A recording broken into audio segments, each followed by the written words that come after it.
Hartlik goeiemôre geliefdes. Ek lees vanoggend vir ons 'n gedeelte uit die Nuwe Testament uit Matteus 5, daarvan af vers 13.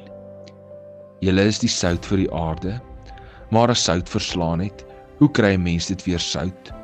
Dit is niks meer werd nie. Dit word buitekant weggegooi en die mense vertrap dit. Julle is die lig vir die wêreld.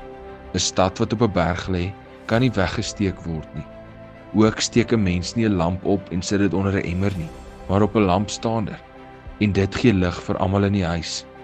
Laat julle lig so voor die mense skyn, dat hulle julle goeie werke kan sien, en julle Vader wat in die hemel is, verheerlik. Ons lees net tot sover. Geliefdes, ons leef in 'n wêreld waar baie mense lankal ophou Bybel lees het, maar hulle lees ons nog elke dag. Ons woorde, ons reaksies, ons houding en ons gewoontes skryf 'n verhaal wat niemand kan ignoreer nie. Elke gesprek en elke keuse wys iets van wie ons regtig is. Die vraag vandag is eenvoudig.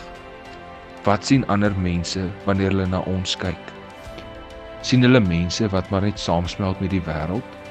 Of sien hulle mense wat anders leef, omdat hulle aan Jesus Christus behoort? Sien hulle vrede in plekke waar spanning gewoonlik is? Sien hulle waarheid in 'n wêreld vol verskonings? Sien hulle 'n hart wat al dowwer word, of een wat helder brand vir wat reg is? Jesus se woorde maak dit duidelik. Hy sê nie ons moet probeer lig wees nie. Hy sê ons is lig. Die vraag is of daardie lig skyn of weggesteek word. Mense hoef nie eers te hoor wat ons glo, voordat hulle sien wie ons is nie. Ons lewe preek lankal voor ons mond begin praat. Leef ons so, dat ander mense God deur ons kan sien? Is ons werk en ons optrede, teenoor ons gesinne, in ons geduld, in ons eerlikheid wanneer niemand kyk nie, in ons sagtheid in 'n harde wêreld? Dit is die plekke waar God sigbaar word. Nie in groot woorde nie, maar in klein gehoorsame dade. Mense kyk en mense lees ons. En mense herken die lig wanneer hulle dit sien.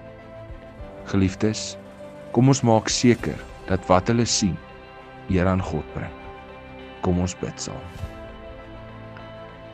Ons Vader wat in die hemel is, herinner ons dat ons altyd lewe, sodat ons lewe iets moet wys. Help ons om so te leef, dat ander mense U kan sien, wanneer hulle na ons kyk. Gee ons moed om reg te leef, wanneer dit moeilik is, en nederigheid om getrou te wees, wanneer niemand na ons kyk nie. Laat ons lig skyn, sodat U alleen die eer kry. In Jesus se naam bid ons dit. Amen.